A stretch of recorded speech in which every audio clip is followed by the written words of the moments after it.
Welcome to the Natasha Helfer Podcast. To help keep this podcast going, please consider donating at natashahelfer.com and share this episode. To watch the video of this podcast, you can subscribe to Natasha's channel on YouTube and follow her professional page at Natasha Helfer, LCMFT, CST-S. This podcast addresses many topics around mental health and sexuality. It may not be suitable for minors. Some topics may elicit a trigger or emotional response, so please care for yourself accordingly. The views, thoughts, and opinions expressed by our guests are their own and do not necessarily reflect the views or feelings of Natasha Helfer or the Natasha Helfer Podcast. We provide a platform for open and diverse discussions, and it is important to recognize that different perspectives may be shared. We encourage our listeners to engage in critical thinking and form their own opinions. The intro and outro music for these episodes is by Otter Creek. Thank you for listening. Hello, everybody. Welcome to the Natasha Helfer Podcast. I am super excited, as our tradition goes, to have our monthly Symmetry counseling panel, where I invite several of the providers who work at our group practice to discuss current events. And what we're trying to do in this podcast is, we're attacking shame anywhere we can get to it. And there are so many different things that are happening currently that we at Symmetry are interested in. So without further ado, I'll introduce our panelists. We've got Rachel Larson joining us today from the Salt Lake City area. She's one of our most recent providers, so we're super excited to have her join our team. We also have Brandy Boyer, who also is here in the Salt Lake City area, also fairly new to Symmetry, so super excited to have you as well. Michelle Peets, you are no longer a newbie. You are you have been with us and you are amazing. So we love having you, Michelle. She's also in the Salt Lake City area. And then we have Alan Alexander joining us from California, licensed in both California and Utah. Super excited to have you as well joining us. So welcome, everybody. And let's get started. I think, Alan, I'm going to give you first dibs on one of the topics that we're covering. Do you want to tell us what's been going on in Methodist USA? Oh, no, Lutheran, sorry. It's Lutheran USA. Lutheran, yes. Full disclosure, I've got a Lutheran background on one side of my family. Familiar with the Lutheran Church, brought up in it. As the Lutherans like to joke, if you have your name on the bottom of your Tupperware, you might be Lutheran. They are potluck kings and queens. Anyway. We're coming into Pride season. So what's going on with the LGBTQ population where it intersects with religion in America? So we're coming into Pride season, and there's been a step forward, especially in the Lutheran, one of the Lutheran synods. Synods are how the Lutheran Church organizes itself into groups of congregations. So one of the synods from Northern California and Nevada area has recently just elected this month its first transgender bishop, who will oversee about 200 congregations. So great step forward there, Lutherans. Sadly, we had a kind of a two steps back with the LDS Church in that they recently this month excommunicated 5 lesbian couples. So, gosh, I guess what I have to say about that is I know you came out in support of same-sex marriage back in 2022, late 2022. You came out in support of that. So I guess it's not that they were married couples that disturbed you, and I would just ask that the Mormon Church make that make sense. Well, makes sense of that. Yeah, there's been a lot of very conflicting messages from the Church of Jesus Christ of Latter-day Saints, for sure, on all of this. This whole thing that we're very inclusive and we love gay people and we are supportive of rights, but they oftentimes kind of hide that within this kind of religious freedom rights, which of course allows them a lot of leeway for discrimination. And I think this has been a problem for decades now in the LDS Church, is this idea that, on the one hand, they're saying, no, we love everybody. Everybody's a child of God. We're very inclusive. We welcome everyone. But the reality is very, very different, right? Where people are excommunicated for having married, fidelitous, loyal, committed relationships, which when you look at the law of chastity, that's really what that's about, is to be loyal to a partner and to have a committed relationship with a partner. But that's not okay because it's not with the right sex, right? So, yeah. And I would say too, it's not just Lutheran land, Alan. I mean, the Methodists too had a big thing happen where I think 75% of the delegates at the United Methodist Church voted to approve same-sex marriage, and also opened its doors to allow gay clergy. So that also happened along with what you mentioned with the Lutheran congregation. So at least in the Lutheran and Methodist sects of our country, there is some movement going in the what we would deem the positive direction. Yes? Yes, absolutely. And good for the Methodists. That's awesome news. Yes. Does anybody else want to comment on any of those? Like how that counteracts with what we're seeing in kind of the culture that many of us come from, which is Mormon land? Yeah, I remember forever ago being in a course where they talked about how churches tend to copy each other, or if not copy each other, look to each other. And we were particularly talking about the LDS Church and the Catholic Church and how they tend to kind of play off of each other. And there's almost been this alliance of okay, are you holding your ground on this, particularly around same-sex marriage, right? And we'll just say LGBTQ stuff in general. And it's almost this mentality, right? Of okay, you guys are holding your ground on this. Okay, so we are too, right? Okay, we're okay now. And so, yeah, Alan, as you were talking, I was just thinking, okay, as we watch these different Christian sects start to take different courses, what impact does that have? Does that put more pressure, right? Is the LDS Church feeling more of, okay, that's one more church that's not doing this? And I can't help but think that, yeah, as long as Catholicism, right, is staying in the same vein as LDS Church, they're probably feeling pretty comfortable, and they're probably looking at these Protestant churches and saying, okay. All right. But I'd imagine it's still not without impact, right? If they're seeing all of them together as a Christian religion. So it's just interesting to think it will be with impact, but maybe not as much as with the Catholic Church. Yeah, and my thoughts too are that it would be interesting to see what the reaction is of the more conservative folks from these religious sects, right, from the Lutheran and Methodist spaces, and if they are prepared for a certain population to leave or to exit or to kind of create their own spaces, which is oftentimes what we see when I know the Community of Christ faced this quite a bit when they included both females and gay clergy as part of, who could hold the priesthood. And of course, this was decades ago, but I think there was quite a break, right, in the audience, in the members of who would continue to attend and who wouldn't. And I think that's another thing churches are facing is, do we want to become more inclusive, but at what cost does that come to our membership? And where is the membership at in regards to those things? I think even in Latter-day Saint land, we see a lot of members who are very supportive of gay marriage and would like to see the church be more inclusive. And of course, we see a lot of members who that's their worst nightmare, is to be more inclusive, right? So I always think of that as an interesting kind of societal dynamic, community dynamic. Mm-hmm. One quote I will share, this is from Latter Gay Stories Facebook feed, because Kyle posted about this Methodist thing happening back on May 2nd. And he quoted Dallin H. Oakes, which is one of the, kind of prophets of the LDS Church. I don't know when this was a quote, right? So I don't know what year Dallin H. Oakes said this, but he goes, meanwhile, in Utah, quote, one generation of homosexual marriages would depopulate a nation, and if sufficiently widespread, would extinguish its people. Our marriage laws should not abet national suicide. So that is just such a concerning quote from a prophet of the Latter-day Saint Church, right? So it's very problematic on several, but you can see where where both the misinformation and the fear are what drive a lot of what is currently kind of doctrinal understandings in the Mormon Church. Anybody want to comment on any of that? Alan's commenting with his facial expressions.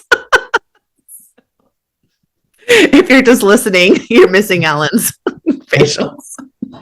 Yeah, it's I don't know. I was consider my flabbergasted. It's I don't know. I don't have words for that. It's regressive, it's reductive, it's not helpful. But then again, I think that the prophets are exactly the wrong people that we should be expecting any significant movement from. And from what I've witnessed back within the Missouri synods themselves, and the other Lutheran synods, this tends to be kind of localized, and it tends to come from, it's kind of bottom up. It kind of comes from the parishioners, the congregation, the worshipers, the flock on up. And I think that it's going to be a matter of how long does the LDS Church want to bleed members? I think that's really what's going to actually change things. Because here at Symmetry, we work with a lot of people who've stepped away, and a lot of them, especially the younger, starting a family, new to starting a family couples that I work with, have specifically cited the way that the LDS Church considers and treats LGBTQ populations as the reason that they are losing their faith and stepping away. So I think this is a self-inflicted wound. They're slowly bleeding to death, and it's just going to be a matter of time before they finally decide, oh, we need to stop the bleeding, and they're going to have to shift. Symmetry is now offering ketamine services. To find out more, go to simcounseling.com/ketamine-services. Yeah, that's really interesting. I'm preparing for a faith transitions workshop that I'm giving tomorrow for therapists. And in the research, it's pretty clear that the factors that lead to faith transitions are oftentimes like historical issues where people feel deceived, hypocrisies that people find in their own religious, communities. So this kind of thing of like, oh, we love everybody, we don't judge anybody, but yet here we are excommunicating 5 lesbian couples. That doesn't sit well with people. And oftentimes social justice issues, which this falls under that as well, right? So how do we claim Christian thoughts and beliefs when we're actively discriminating against people for how they want to live? So I agree, Alan, that I don't think the churches that are discriminating are doing themselves any favors, especially with the younger groups that are becoming much more affirming just due to the cultural shifts in our country and in our culture at large. Plus, a lot of people have family members now that are out, and whether it's their own children or siblings or friends, most people now, I think, know somebody who is queer on the LGBTQ spectrum. And so now those things become more difficult to hear, how these people are living in sin or evil or doing, things that are not going to, just by living their lives, they're not going to be eligible for some type of heaven or celestial kingdom type of approach. And I think that just stops sitting well with many, many people as we're hopefully on the trajectory for social justice, as Martin Luther likes to say. Martin Luther King, right? It's like the arc hopefully goes towards justice in the long run. So yeah. Can I also just mention something? I have something too. Okay.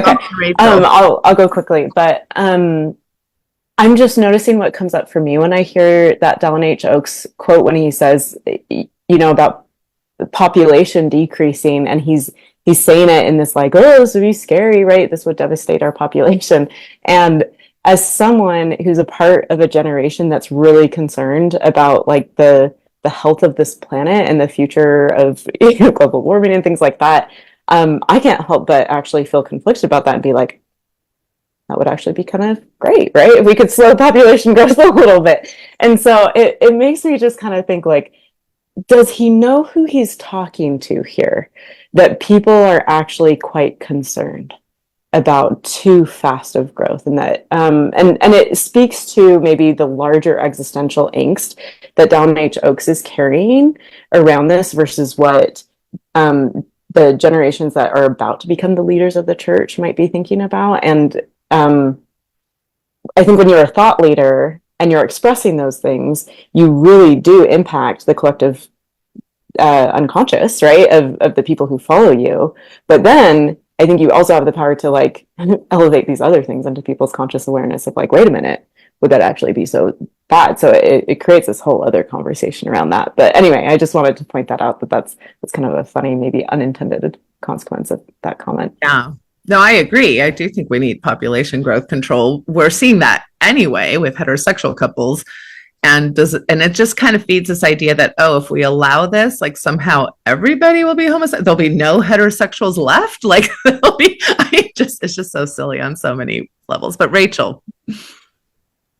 I couldn't help but notice the dehumanization that occurred with that. That is a very problematic quote. And aside from the fact that Dallin Oaks has a lot of very problematic quotes, when you can pick something out like that is very, very distinct. He's talking about the abetting the suicide of the nation. However, so much of what his rhetoric does is actually aiding in the suicide of LGBTQ population. So individual lives are often affected by his words, which he has historically not taken any accountability for. But he's saying that we have to take accountability for lives at large, like this general population thing, not even talking about specifics, and simultaneously dehumanizing the people that that the words that he's saying would damage and cause actual suicide, like individual suicide.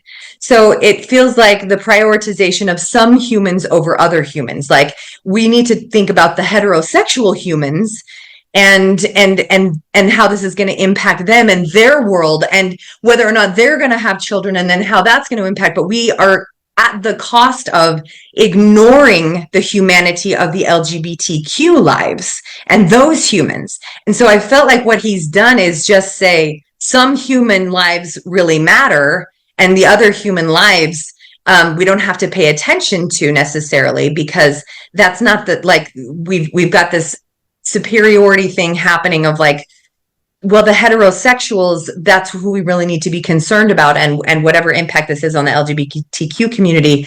I mean, it's sad for them, but it's sad because they're gay. You know, like it's this whole weird idea of like, they're not quite the same caliber of human, therefore we're not quite worried about their suicide rates. Even the use of the word suicide was so, it just hit me so hard because of the suicide crisis we have with the LGBT communities and the direct impact that the LDS Church has on that.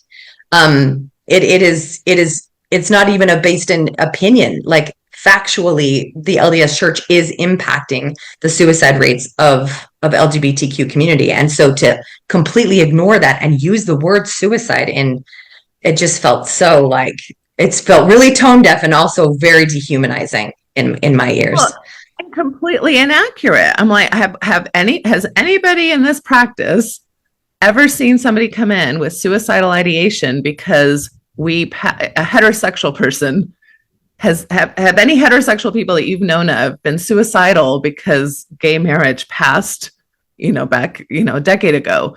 And yet how many of us work actively with suicidal clients who are LGBTQ for the ongoing slaughter of discrimination that they're constantly under, right? And so it's past tone deaf. It's like irresponsible and almost criminal for him to even bring up that kind of a thing when he's abetting suicide, right? He's abetting suicide through these policies and these very strict and rigid verbiage that comes particularly from him. And out of all the apostles in the LDS Church, he's been for decades now, very anti queer policies and very dehumanizing of the gay population. So yes, but going back to our point, hooray for the Methodists, hooray for the Lutherans.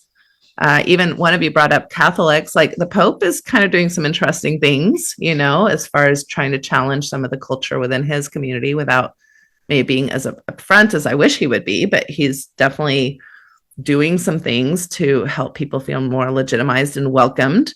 The Catholic Church no longer, as far as I know, really does formal excommunications, on a regular basis. So this is where the Latter-day Saint Church just wants to be able to speak out of its mouth and do what it wants in ways that are very it just adds to a lot of cognitive dissonance for members, because it's like, oh yeah, we're super welcoming, but we're going to excommunicate. And the church knows, I mean, there is research. The church knows that when you excommunicate somebody, the chance of them coming back is like, I think under like 2%. This is a very, when they say, oh, well, we only excommunicate people as a form of love to try to get them back. No, they know very clearly that this is a way to just get rid of people. The church doesn't want gay people coming to church. They don't want lesbian couple holding hands in church in the pews with their kids on the pews. And they don't want to legitimize that and to make that a credible form of family identity. So they're being very proactive in their approach of discrimination.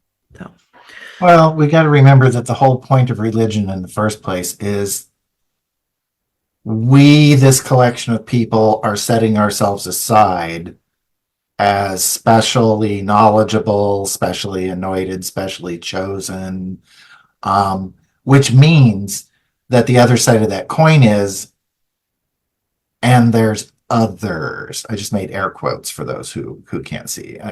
The others, the othering of people. And that's frequently how I explain the population I work with, because I predominantly work with people who are transitioning away from high demand religions, who have felt repressed or suppressed in some way, or have been morally outraged or intellectually disappointed or emotionally hurt by actions that these institutions take.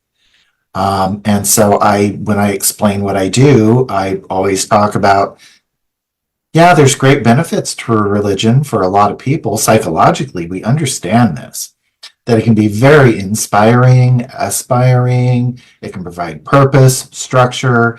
It can provide, a lot of strength to a lot of people. But there's always the others. Every religion others somebody. So that's who I work with. I work with the others. yeah, that's very well said. Well, thank you, Ellen. I'll just share one comment we got from Trevor Tidwell. He says, in a church where family is truly all-encompassing, quote, the family, unquote, starts to mean nothing if it's not your family. And if forced to choose, most Mormons will eventually choose their family over the family. The church has really shot themselves in the foot over this issue, a problem of their own making. So I totally agree with all of that. All right, let's move on. Brandy, you have a story to share with us that has made a lot of headway, I think, in the Facebook feeds I follow anyway. Yes, speaking of Catholics, Kansas City Chief kicker Harrison Butker, if I'm saying that right, he's one of America's most famous faces of the conservative Catholic faith. So he's made the news this week. He gave a commencement speech on Saturday, May 11th, to a college in Kansas. And it's about 20 minutes long, so I can't go into all of the inflammatory things that he said. The one that really caught my attention was his comment directly to the women who were graduating. But I wanted to point a few things out before I got into that one. At the beginning of his speech, he talked about how bad leaders don't stay in their lanes, which is completely ironic for what he's about to go into. Like, you don't seem to be staying in your lane either. He's 28 years old, so he's got a lot of worldly experience. So he went on about all the issues. So when you get a chance, I recommend reading the entire speech or watching the entire speech, because I do feel like context is important. And he is Catholic. He is talking to a religious college. And so some of these things make sense. However, he went on to talk about things like abortion, IVF, surrogacy, euthanasia, and saying it's degenerate culture values in media.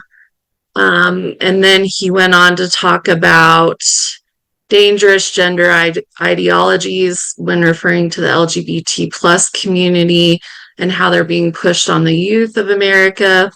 But the thing that's really got people up in arms, oh, and he brought Taylor Swift into the conversation as well, which is hilarious. Oh, wow. with his own. He said this undue familiarity will prove to be problematic every time because, as my teammate's girlfriend says, familiarity breeds contempt. So he was quoting, I don't listen to Taylor Swift, but apparently that has to do with the song. So then he went on to address the women graduates. So he says, for the ladies present today, congratulations on an amazing accomplishment. You should be proud of all that you have achieved to this point in your young lives. I want to speak directly to you briefly because I think it is you, the women, who have had the most diabolical lies told to you. He doesn't clarify what these diabolical lies are.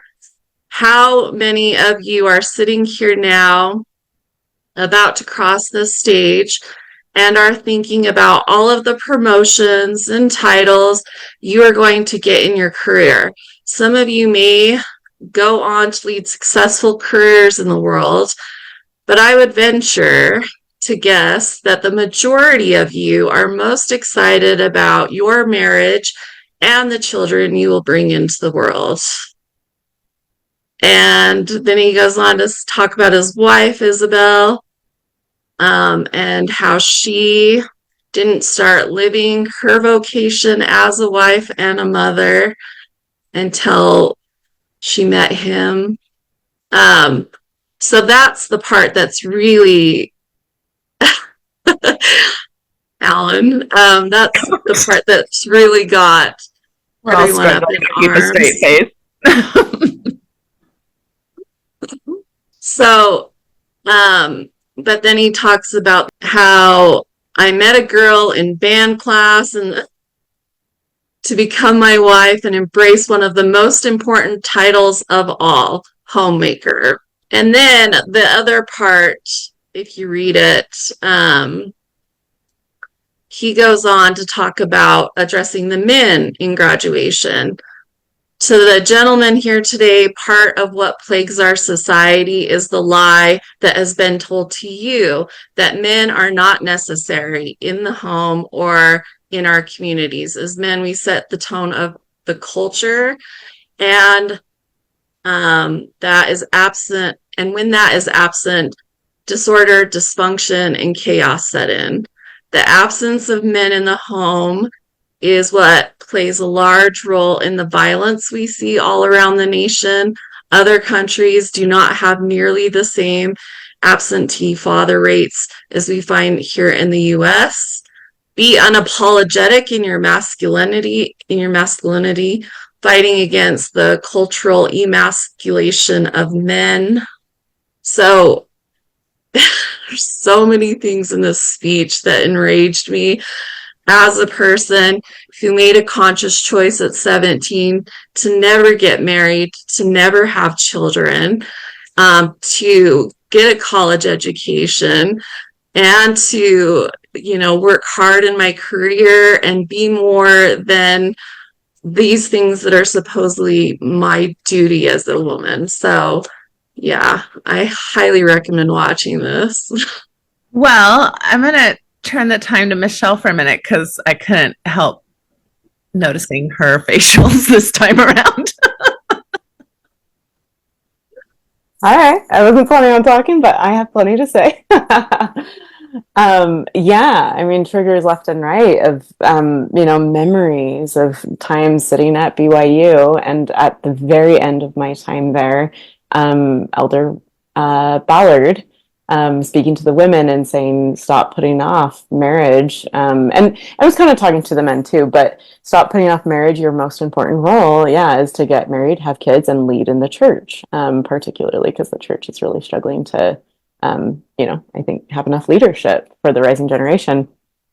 And that message of like you being a homemaker, a wife, a mother is your most important thing was just reiterated over and over again and was such a big part of it wasn't the thing that led me to exit the church, but after I did, I remember thinking, what a relief now that I don't have to believe that.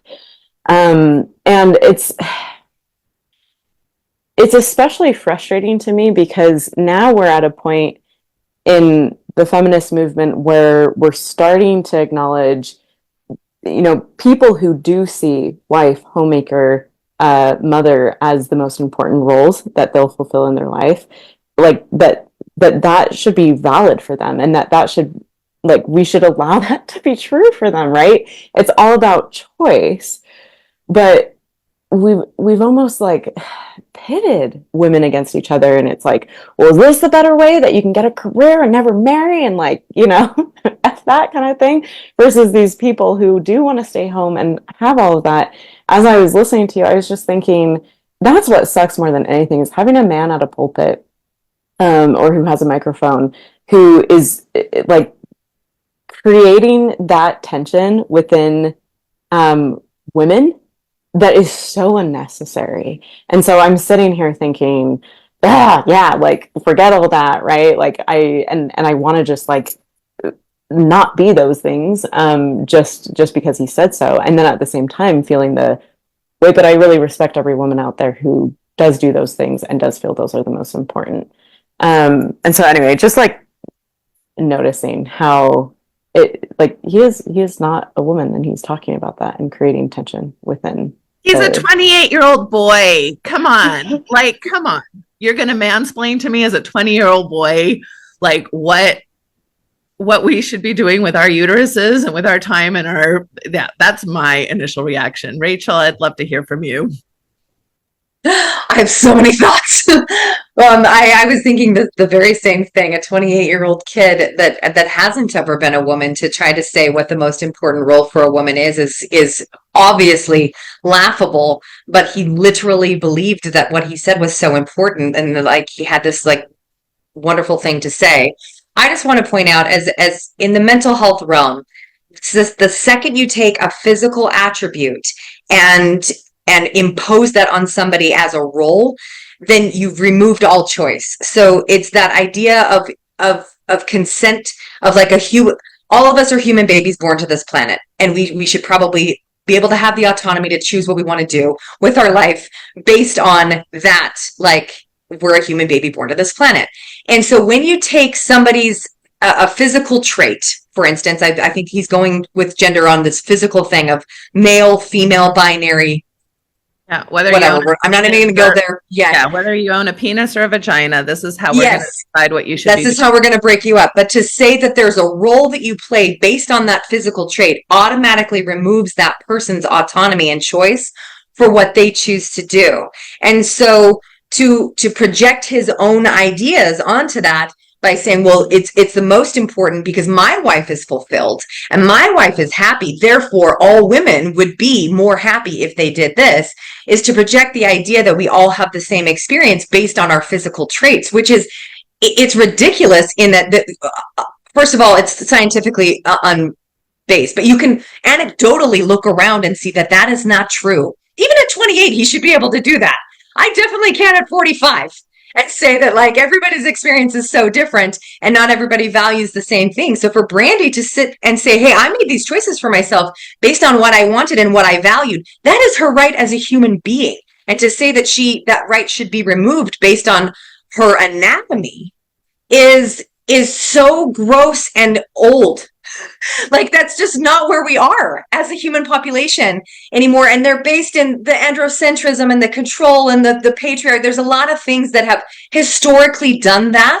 But to turn back the clock and say that is the most desirable place for all of us is like, it's wild. It's wild to hear because you're like, what year is this? Where did he get to to say those things. And there's so much research, there's so much data to completely contradict what he was saying, that the projection of this is what's going to make you feel fulfilled. And I'm sure women that you're sitting in this audience with wearing your like celebratory regalia thinking, I can't wait to get married and have babies. Like it's such a wild notion, at a moment like that, to impose your own personal beliefs as if they're universal and also morally correct.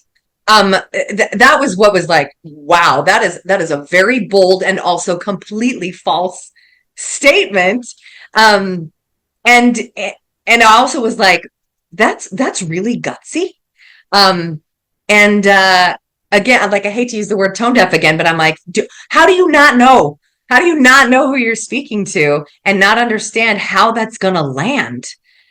Even from a PR perspective, if I was like his agent, I'd be like, oh, stop this. It's not going to be good. The backlash is going to be horrific. But just that you can remove somebody's choice about what they should want in their life based on what their physical traits are is just like that's not a thing that we believe anymore as a human population. And we really need to start examining the roots of those things because it's impacting mental health on a wide scale. So anyway, those were some of my thoughts. Thank you. Yeah, and the fact that it wasn't a tweet, just a random thought he had. He wrote this whole speech out, probably had other people check it, probably read it to some other people, and like, yeah, that's really good. And then he read it. It's like, your PR person does need to be fired. Well, and you speak about the audience, but this is where I'm concerned. I think given our political climate, I'm starting to realize that actually many of us are kind of back in the 1950s and 60s. And there is kind of a backlash of culture wars going on in our country where many people, I think, are very comfortable with this kind of speech given. And that is what's highly concerning to me, right? And Alan, anything you want to say about this one before we move on? You know, it's part of a larger sociological process going on. You know, there's a large trad, as in traditional trad life, trad wife kind of movement going on. The feminism has been very successful in moving women forward in a lot of ways. And in a lot of ways, they're outperforming men these days. They graduate from college at a higher rate than men. Men's graduation rates are dropping. They're starting to earn more. Men's earnings are starting to drop. Politically, there's a divide growing between men and women. Women are tending towards liberalism, progressiveness. Men are retreating into conservatism and more traditional values. So you're getting this real disconnect between men and women right now. It's emblematic of a larger societal pressure going on where men are struggling with who are they without patriarchy, because patriarchy became enmeshed with what masculine roles were supposed to be. Patriarchy defined them. So I think a lot of guys, when they try and step away from patriarchy and they realize, oh, patriarchy has been using me, it uses me too. I'm reinforcing some of this stuff. I didn't realize it until now, et cetera, et cetera. But there's a bit of an identity crisis going on with men in that they really don't know what masculinity means right now. It's too soon in the awareness. So there's still this process going on, but a lot of men, because they don't like that kind of uncertainty, they retreated into conservatism and traditional values, and that's creating a bigger divide amongst men and women, sadly. Yeah, well, it's pretty sad when masculinity means just be aggressive and femininity just means be quiet, right? I feel like I'm fairly aggressive. I feel like I have a lot of masculine traits, but I still feel very feminine, right, in my femininity. And I think just the same, there's lots of men who feel very loving and tender and compassionate and yet feel very comfortable in their masculinity. But we do have these very binary ways of looking at what it means to be a man, what it means to be a woman.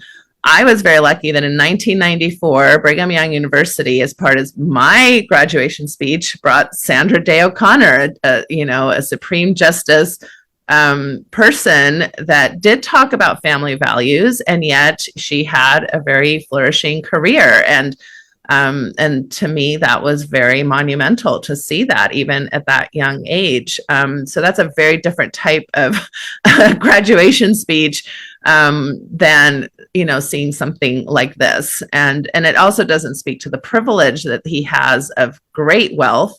And I'm sure his wife is doing just fine in their particular privileged space. And we were just talking about this in provider meeting today, the issues that we see as we do a lot of couples and marriage and relational counseling at Symmetry, and the issues that come up with lack of egalitarianism, right? Whether it's financial, whether it's home domestic duties, whether it's child rearing, and the types of resentments and the types of power differentials that happen that actually can lead to a lot of domestic kind of violence type issues that can lead to people being unprepared. And one of the things that I think we really do not talk about is the disservice that when any partner has less earning capacity because they've gone into this idea that my biggest value is to be a homemaker, that leaves them vastly unprepared for issues like divorce, issues like disability, issues like death, that happen very often for folks, and that actually keep people feeling trapped.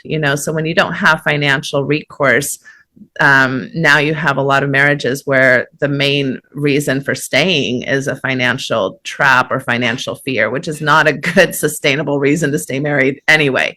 So these are just a lot of the issues that we have to address. And again, like you said, Michelle, there's lots of people who absolutely having children, having family, having that idea is very important. And that's beautiful. And that's wonderful when done in a space where you feel autonomous to make those kinds of decisions. And the types of pressures that we have from religion in particular, and even certain societies to play certain family roles is just inappropriate.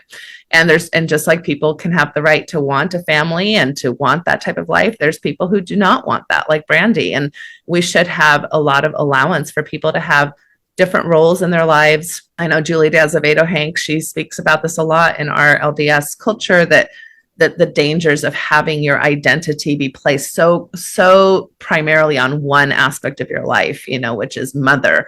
As women, as humans, we have many different identities. We have many things that make us into an individual, and to only focus on one aspect of your identity just does not do anybody any good. And when we identify in that way, I don't think it does any service to our daughters that we're raising, or sons either.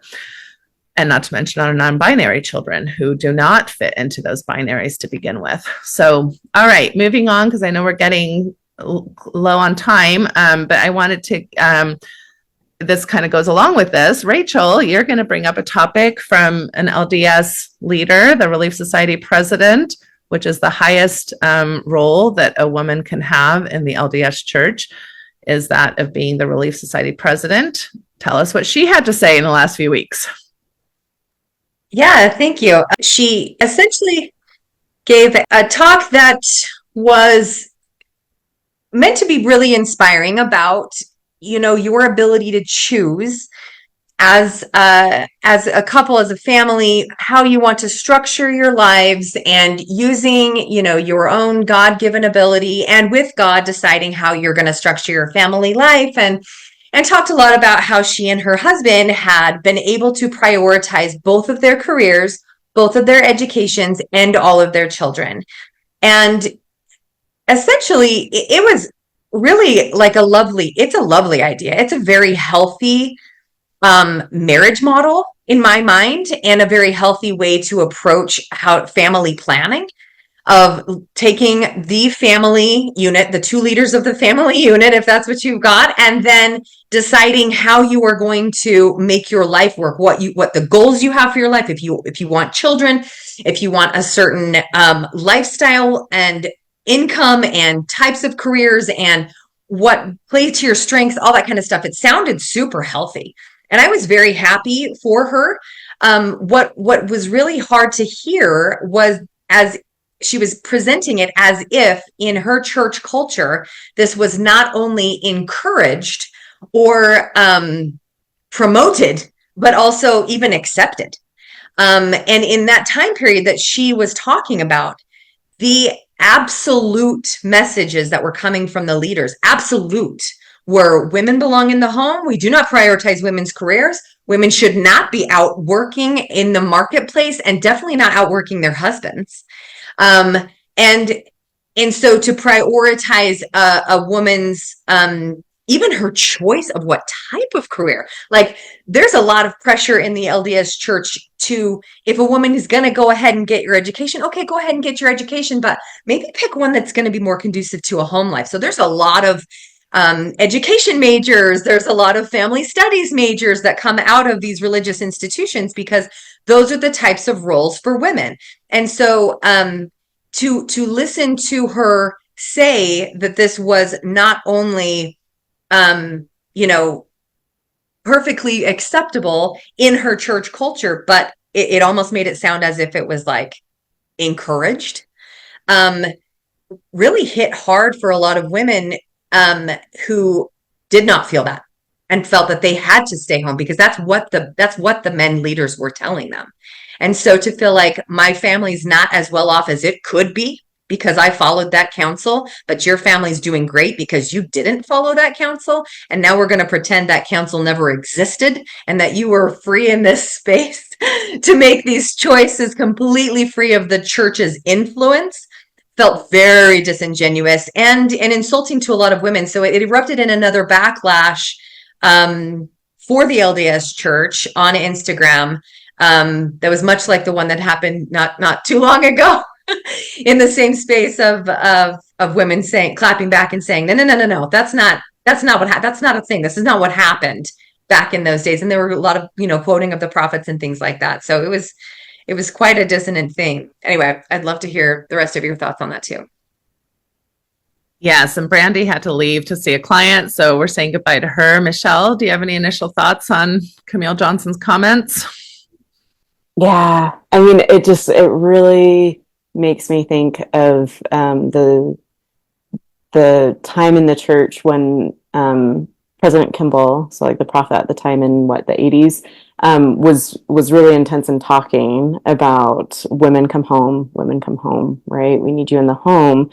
And then and so a lot of women, like there are so many women who are still alive who made very important decisions based off of that rhetoric.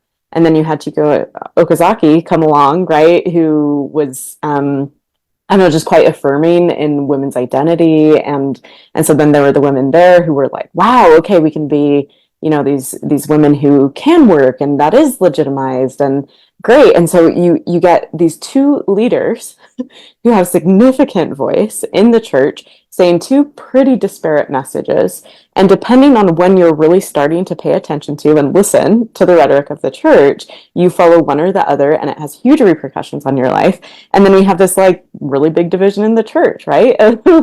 Of people who were like, but I followed what the church said. And then these other people are like, but I followed what the church said. And then, yeah, like there's such confusion over it. And so it's interesting seeing that all play out on social media, because before, like those conversations couldn't really be had other than maybe like within small groups if you happen to find someone else who was impacted by that, right? But now it's like you've got this platform that everyone can see, and these conversations are happening between all of these women. And I think it's just neat to see how we are now able to see the impact of leaders and how they see differently on these things and use the pulpit to express their feelings.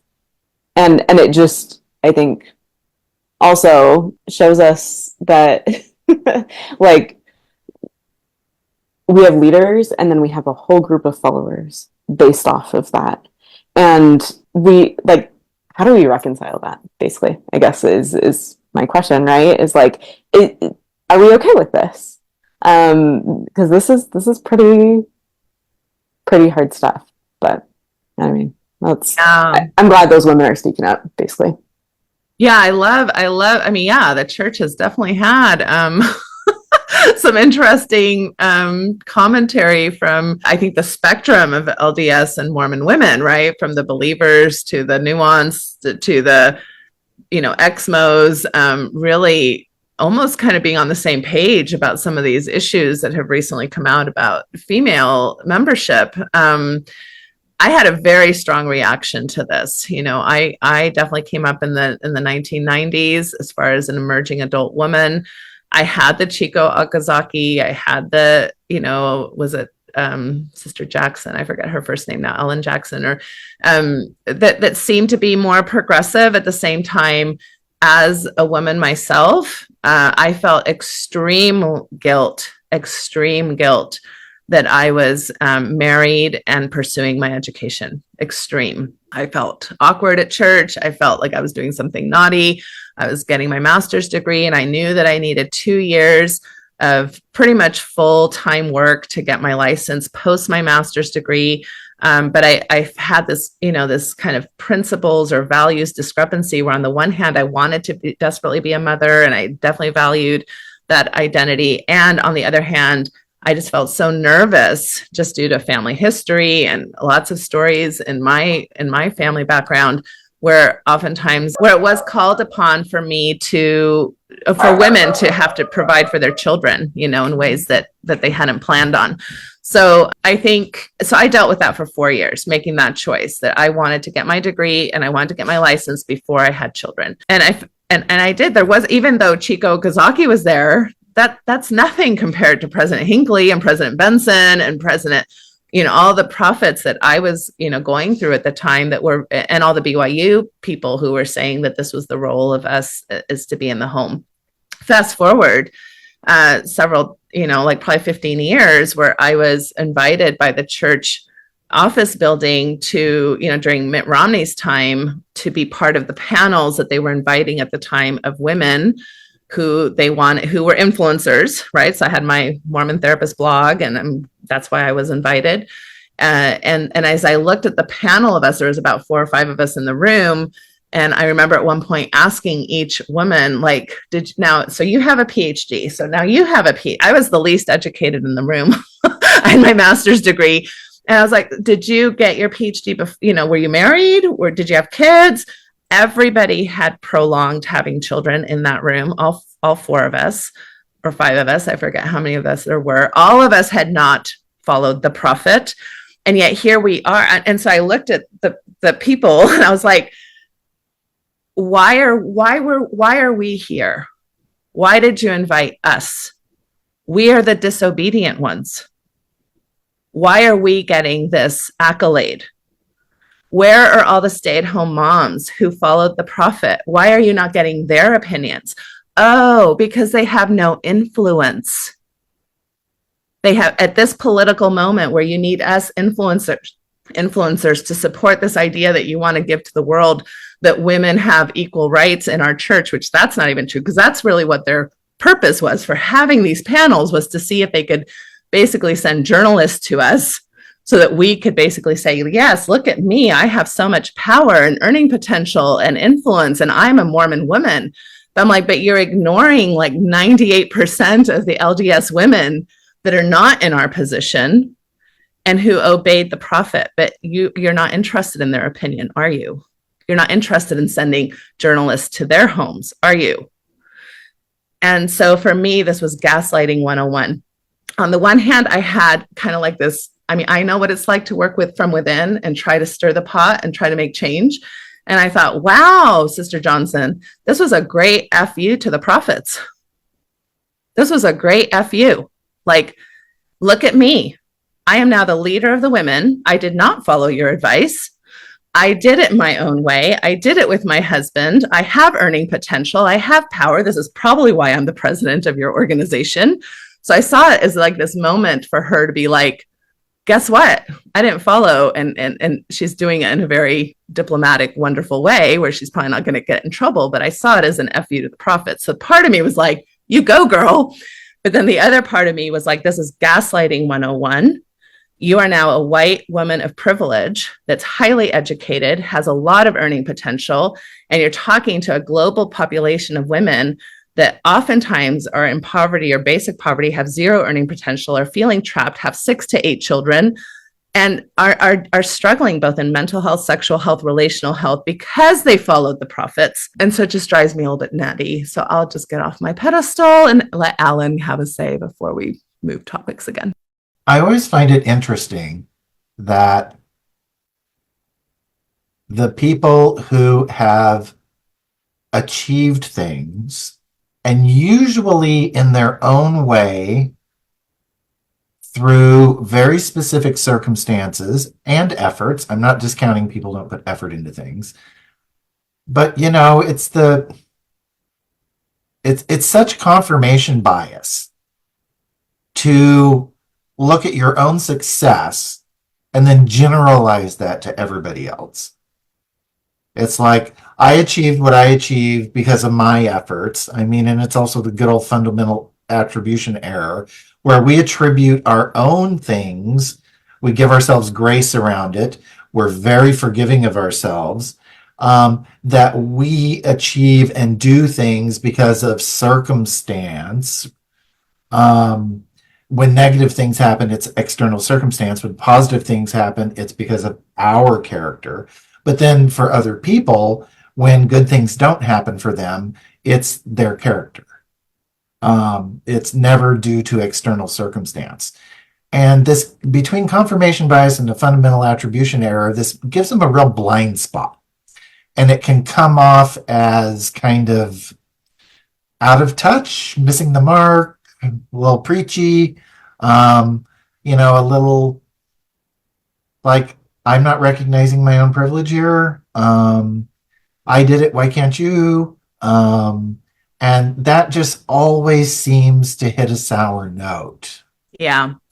Well, and what I think too is that, I'm hopeful. For me, what's positive about this message is that hopefully it will resonate with young LDS women, right? Like, oh, I don't have to be so rigid in my identity. I can have multiple aspects. I can be a mother and a career person if I want, if I choose, if that's a good fit for me. I can make these decisions with my spouse instead of like in this triangulation with my prophet, right? As far as how I should lead my life and what's best for us and our circumstances. Where I get really angry is that, as usual, the church really has a bad history of not correcting itself, right? It just ignores all the past, like dogma and talks. When they make a shift, they just ignore. And so they don't say, oh, by the way, we're sorry that we did impact so many of you, that, and we are kind of shifting gears. And we think this might be,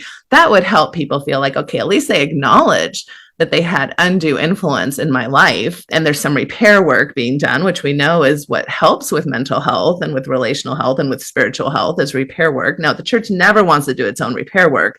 They just shift gears and then pretend, why is everybody so upset? We're doing things great now.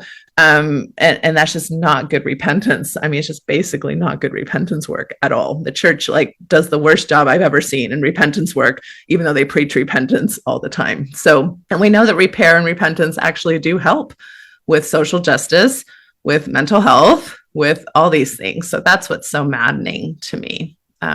Any last thoughts on this? And we're going to cover one quick topic less, and then we're going to be gone. Michelle.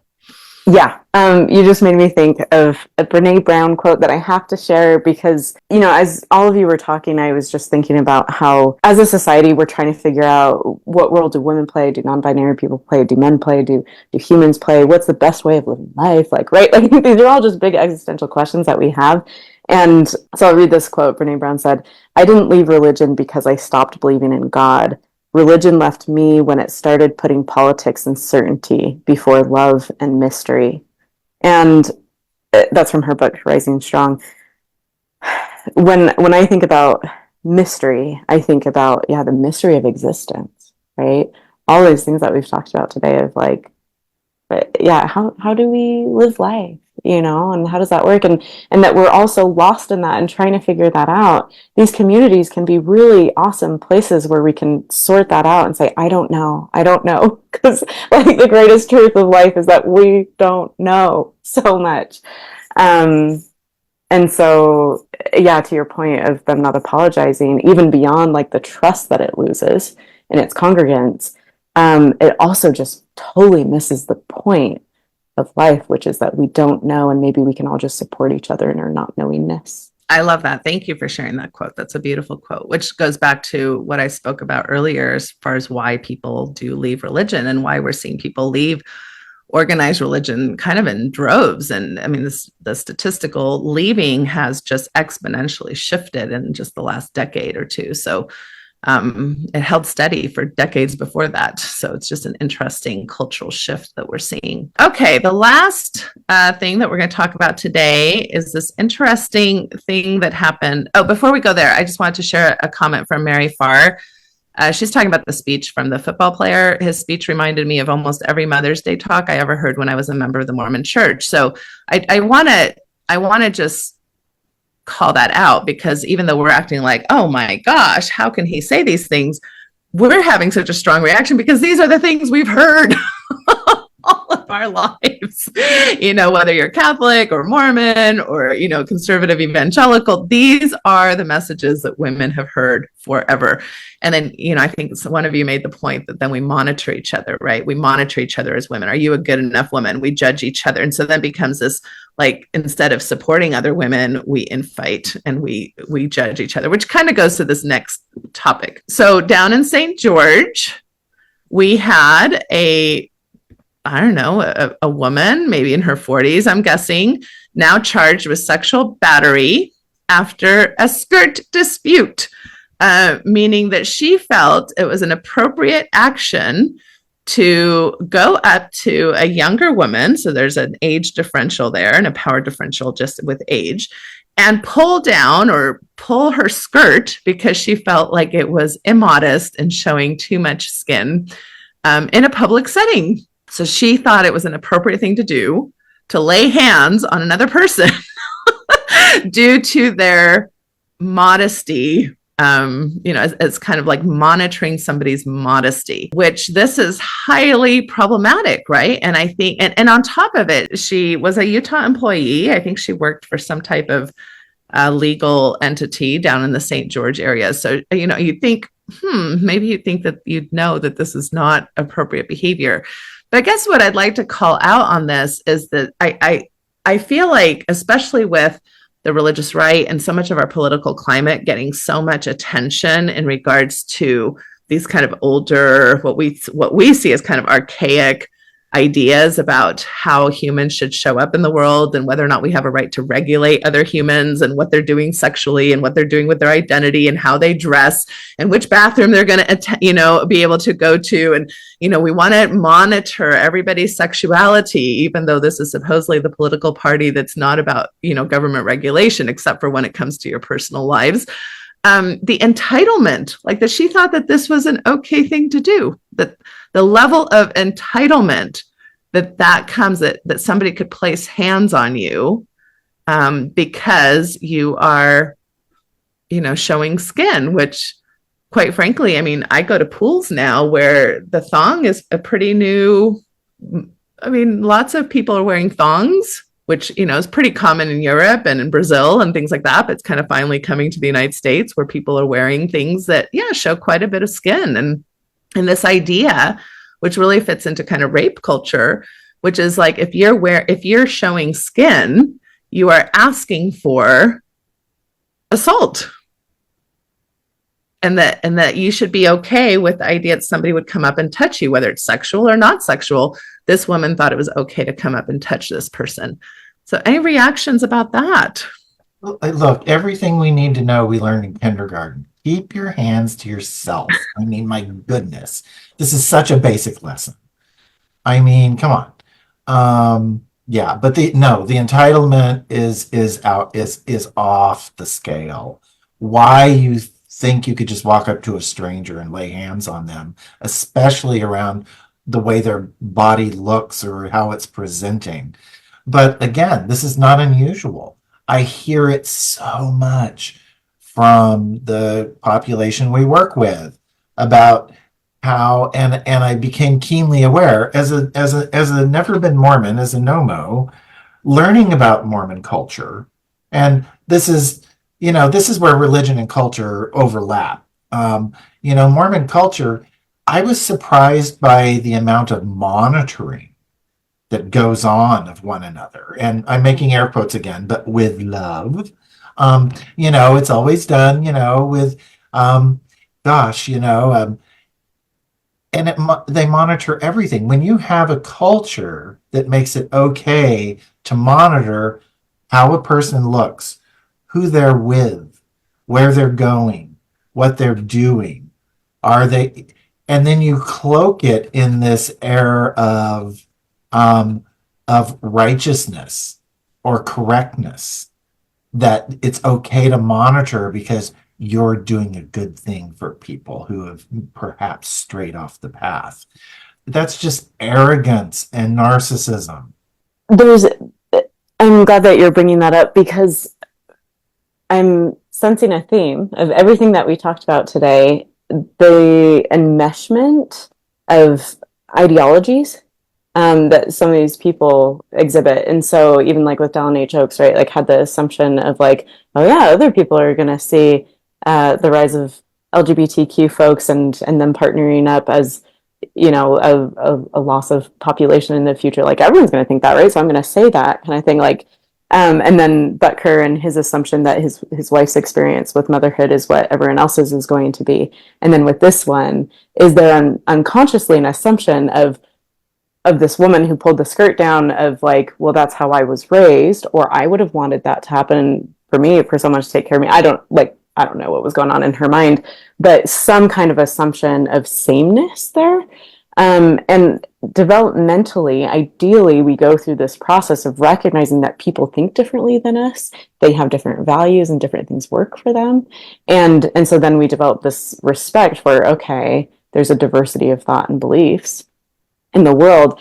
And it's just interesting when we come into contact with these people who haven't maybe fully processed that idea, or maybe they have become aware of it, but they have the attitude of superiority of like, but my ideas and my beliefs are more true or are better than these other people, and so I need to correct it. I just think it's so real that some people go through more of a cognitive process in their life where they understand fundamentally the importance of respecting other people's differences, and other people just do not, and they think that love looks the same for everyone and is quite involved and quite intrusive in each other's lives, and includes worrying about other people and their well-being, and they're gonna, where they're gonna end up in the afterlife. So yeah, from a therapist perspective, it's just kind of interesting, because it's like, oh, where did you maybe not fully process the idea of differentiation, and that we're all different, and that's okay, and we can allow that, and that's actually very important in order for us to live in relative peace. Yeah, I guess I was under the incorrect assumption that these were American values. I mean, I guess that's how I thought I was raised, is that the United States of America is a melting pot of religion and diversity and culture. And then as I grew older, I was like, oh yeah, no, it really isn't. It's more like the white Christian way is the way to go, I guess. So yeah, I do agree with that. Rachel, anything you want to say about this one? I just, clinically had a couple of thoughts of, we do a lot of social policing of each other. I feel like the entitlement gets a little bit more with the internet, and where we feel a little more emboldened to say things because we're not with somebody or whatever. But in this situation, her ability to self-regulate, she set that aside. Most people know, like what Alan was saying, keep your hands up to yourself. Most people would agree that is the way to operate. You don't lay hands on someone in order to do something for them against their will. If she had asked for help, hey, help me pull my skirt down, something like that, a stranger might approach and do that. But to actually have someone approach and cross that line is actually quite strange. And so I would want to I had so many questions. What in her mind helped her to set that aside and say, what I'm doing. These ends justify the means here. To cross this line, this physical boundary that is not mine to cross, and to feel okay about it morally, as if it was necessary, like imperative that she do that. That was such a big question in my mind of like, how did you set aside all of the things that say you shouldn't touch another person in order to do that because of your moral stance? That was what was really concerning to me, is setting those ideas aside and feeling like the ends justify the means, because she had to set aside a very strict social norm in order to socially police this other person. So that was strange to me.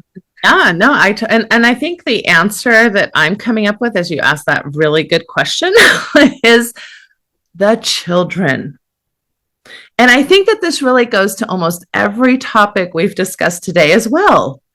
It's that we have great anxiety as a culture as in regards to, are the children safe? Which is fine at some basic level. Obviously, we want to keep children safe.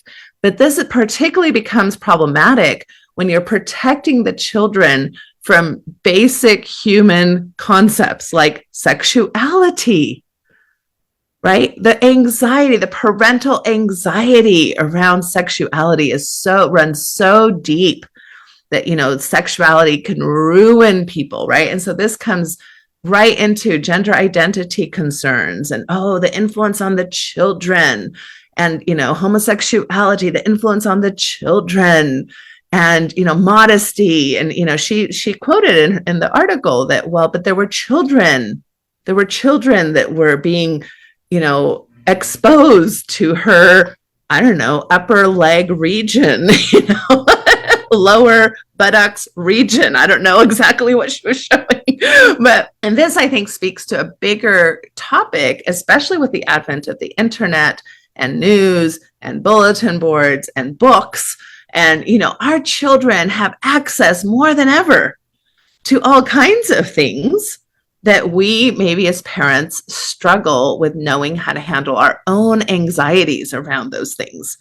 And how do we as parents take an approach where we can teach our children our values? Every parent has a right to do that, but we do that in the context of a wider cultural world, right?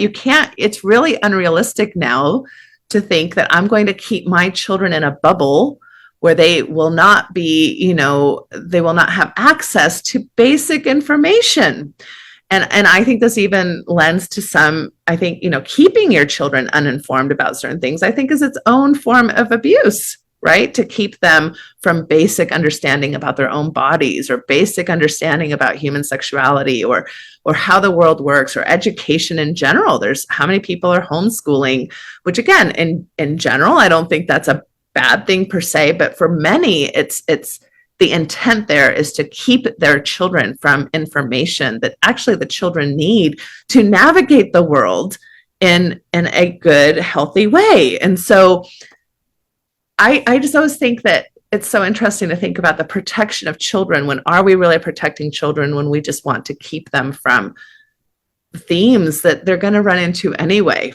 And you're not preparing your children for how to interact with the world that is much more diverse, and we have much more access to diversity through internet, education, etc. So that's my answer to your question. That's such a great point. I'm so glad that you brought that up. I think the avoidance of exposure is something that is really fear-driven for parents and children. I'm glad that you brought that up. Very, very good point. All right. Well, that's what we have for you today. There's lots of other things I'm sure we could have approached, but if you have a topic that you want us to cover, by all means, let us know. You can find us all at simcounseling.com. We definitely work with all kinds of things, basic mental health things like anxiety, depression, OCD, etc.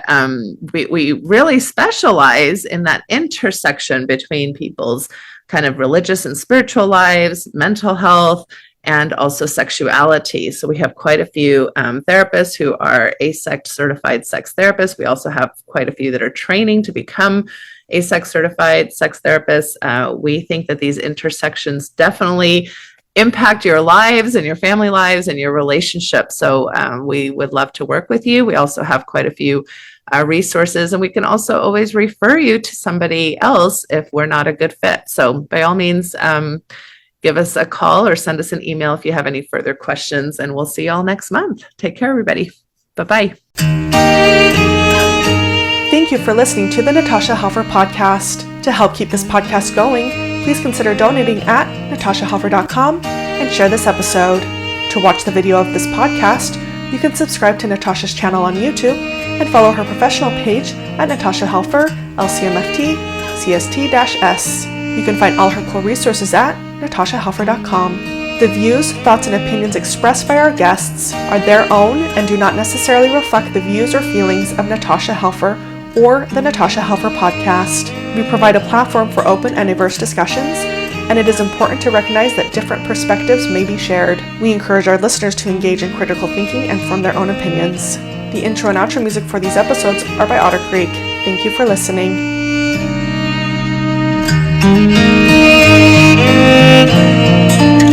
There is a place where time slows to nature's pace, and there is space there to find yourself in her embrace. Some places should be left alone. Now tishki say the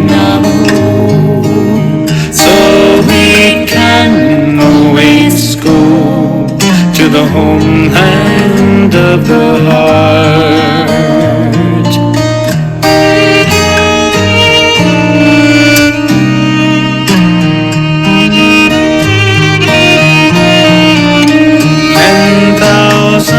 Years of our human history etched on her canyon walls, alongside Earth's mysteries.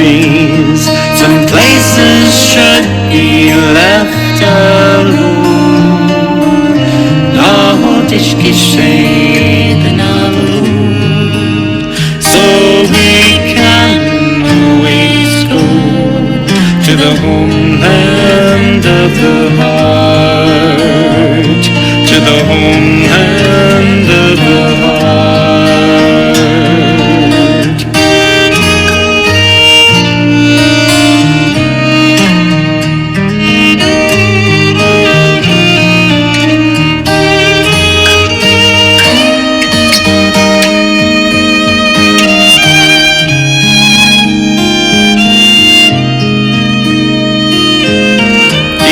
In our cities,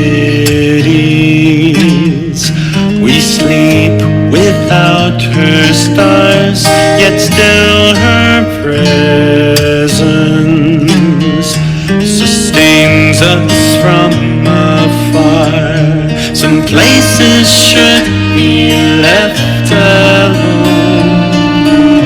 Now, Tishki